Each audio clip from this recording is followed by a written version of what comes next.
Hello and welcome to rice ice YouTube channel. আমার নাম মিলন। আজকে প্রিলিমস প্যারাসে একটা খুবই ইম্পর্টেন্ট টপিক আমরা নিয়ে এসেছি, সেটা হচ্ছে কি আমাদের এনটিএ ন্যাশনাল টেস্টিং এজেন্সি নিয়ে।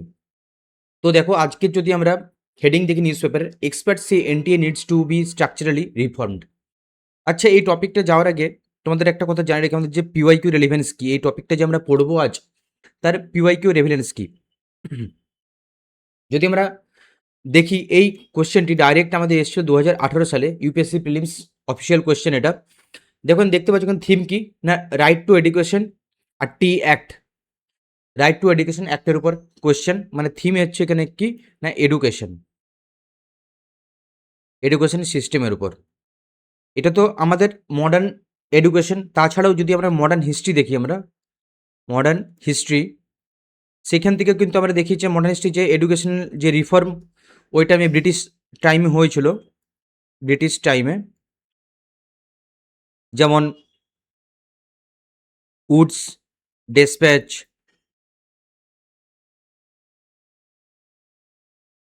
বেন্টিংয়ের রিফর্ম, এই সব রিফর্ম কিন্তু যে সেই টাইমে মডার্ন ইন্ডিয়াতে হয়েছিল, এবং আমাদের মডার্ন ইন্ডিয়া হিস্ট্রিতে আর কি, এবং আমাদের রিসেন্ট টাইমসে যে টি অ্যাক্ট, এবং এখন এই মোমেন্টে যে নিউজে যেটা এসেছে, যে আমাদের বারবার যে ফেলিওর আসছে, যে পেপার লিক, পেপার লিক, এটা আমরা আগেও দেখেছি যে specifically joint entrance examination, school service, SSC paper leak, CGL এর পেপার লিক, এরকম বহুত ঘটনা আমরা দেখতে পেয়েছি। এবং এই রিসেন্ট মোমেন্টে যেটা হয়েছে সেটা হচ্ছে কি নিট পেপার লিক, এই এক্সামের পেপার লিক হয়েছে, এবং সেটা নিয়ে কিন্তু আমাদের নিউজ আর্টিকেল এসছে।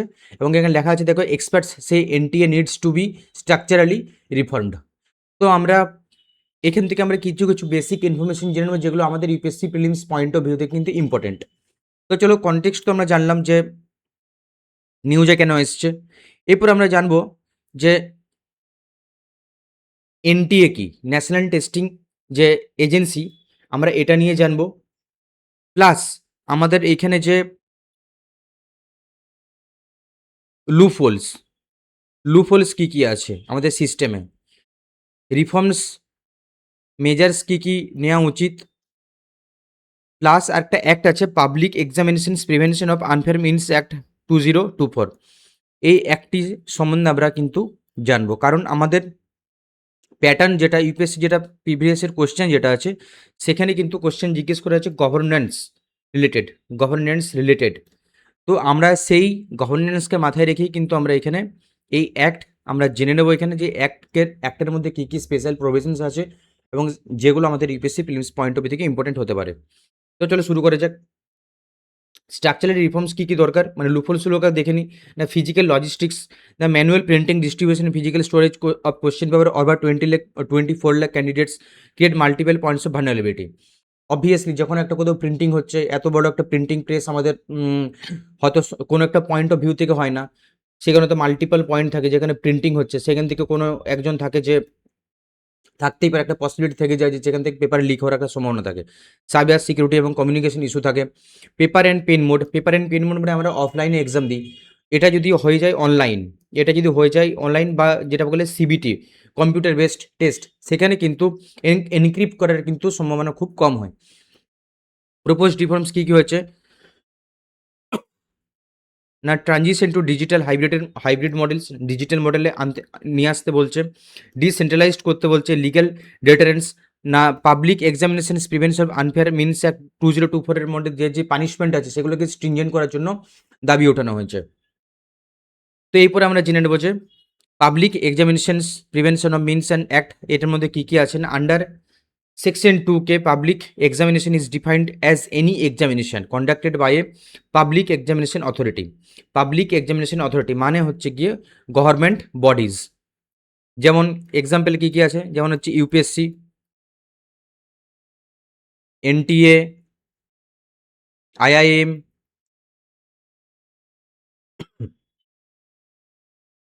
তো এই যে ইনস্টিটিউটগুলো এক্সাম কন্ডাক্ট করাই, তো সেইগুলো কিন্তু এই public examination prevention unfair means অ্যাক্টের মধ্যে পড়ে। পানিশমেন্ট কী কী আছে না, অল অফেন্সেস, এটা মাথায় রাখবে, all offences under this act shall be cognizable, non bailable and non compoundable. আচ্ছা, এই যে cognizable, non bailable and non compoundable, এগুলোর মানে কি? কগনিজেবল মানে হচ্ছে গিয়ে police can investigate and arrest without prior magistrate approval, very very important point. Cognizable অফেন্সের মানে হচ্ছে গিয়ে কি না, পুলিশ কিন্তু ডাইরেক্ট কিন্তু অ্যারেস্ট করতে পারে without any magistrate approval. Non compoundable, case can not be withdrawn even after compromise, trial is mandatory. এটা হচ্ছে কি, এটা নন বেলেবল মানে হচ্ছে গিয়ে কোনো রকম কোনো ক্ষেত্রেই বেল কিন্তু গ্র্যান্টেড হবে না without the order of magistrate. Enquiry and investigation, এখানে কিছু এনকোয়ারি অ্যান্ড ইনভেস্টিগেশন একটা প্রভিশনস আছে কি, an officer not below the rank of deputy superintendent of police or assistant commissioner of police shall investigate any offence under this act. মানে এই যে NEET পেপারে যে লিক হয়েছে, এখানে যে ইনভেস্টিগেট যে অফিসার যিনি থাকবেন, তার র্যাঙ্ক হতে হবে ডেপুটি সুপারিনটেন্ডেন্ট অফ পুলিশ অথবা অ্যাসিস্ট্যান্ট কমিশনার অফ পুলিশ, এই দুটোর মধ্যে যে কোনো একটা, তার নিচে কিন্তু সে কিন্তু লিড করতে পারবে না। এরপরে আমরা আসবো এনটিএকে নিয়ে, ন্যাশনাল টেস্টিং এজেন্সি।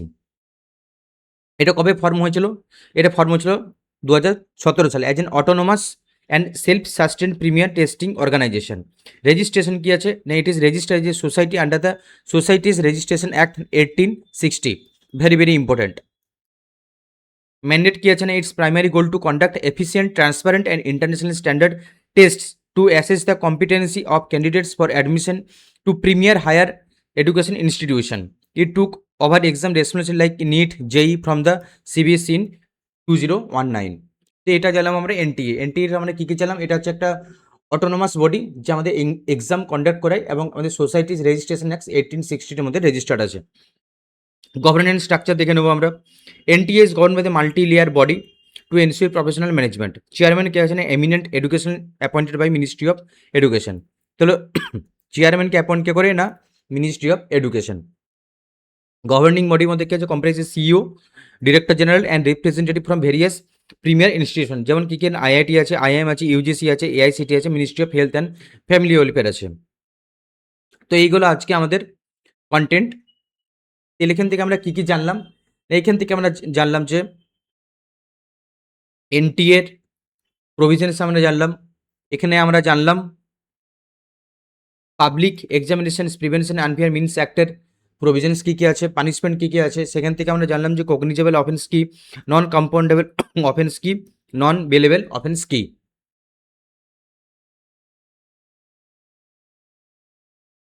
তো এইগুলো আজকে আমাদের কন্টেন্ট। এখানে একটা প্রপার একটা এমসিকিউ দেওয়া আছে, এমসিকিউ তোমরা ট্রাই করো এখানে। আর তোমাদেরকে দেখিয়ে দিলাম যে এখানে ইউপিএসসি পিওয়াই কিউর রেলিভেন্স কী, পিওয়াই কিউর রেলিভেন্স কী, কারণ পিওয়াই কিউর থিম হচ্ছে কি আমাদের কী না, এখানে হচ্ছে এডুকেশন, এডুকেশন গভর্নেন্স। তো সেই পয়েন্ট অফ ভিউ থেকে আমাদের কিন্তু এই পয়েন্ট, আমাদের এই টপিক ইম্পর্টেন্ট হয়ে দাঁড়ায় এবং এটি 2026 হোক বা 2027, 2026 অথবা 2027 প্রিলিমসের মধ্যে কিন্তু এক্সপেক্ট করছি এডুকেশনাল গভর্নেন্স উপর একটা কোয়েশ্চেন, একটা এমসিকিউ। তোমাদেরকে এই কথাও আরেকটা কথা জানিয়ে রাখি, আমাদের এই কন্টেন্ট তোমরা কিন্তু বাংলাতেও পেয়ে যাবে, সেম কন্টেন্ট তোমরা কিন্তু বাংলাতেও পেয়ে যাবে। তার জন্য তোমরা যেসব স্টুডেন্ট যারা বাংলায় পড়তে চাইছো, তোমরা please rice ice website visit করো এবং সেখান থেকে তোমরা কিন্তু ডাউনলোড করে নিতে পারবে এই বাংলা কন্টেন্ট। আর তোমাদের একটা কথা জানিয়ে রাখি, আমাদের টিম মেম্বার্স কিন্তু মেন্স ওরিয়েন্টেড ডেলি দুটো আর্টিকেল নিয়ে আসে, একটা হচ্ছে গিয়ে ডিপ অ্যানালিসিস, আর একটা হচ্ছে এডিটোরিয়াল এক্সপ্লেন, এবং সেই কন্টেন্ট তোমরা কিন্তু বাইলিঙ্গুয়াল পেয়ে যাবে, Bengali plus English, Bengali plus English, এবং তার সাথে যে ভিডিও ডিসকাশন অনলি বেঙ্গলিতে।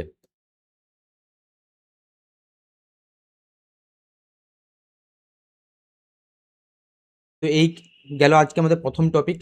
এছাড়াও আজকে আমাদের আরও 3টে টপিক আছে প্রিলিমস ব্যাটসের, যেগুলো আমরা ডিসকাশন নিয়ে আসছি আমরা। এই টপিক যদি তোমাদের ভালো লেগে থাকে প্লিজ বন্ধুদের সাথে শেয়ার করে দিও। আর অসংখ্য অসংখ্য ধন্যবাদ এই সেশনটি অ্যাটেন্ড করার জন্য। Thank you so much.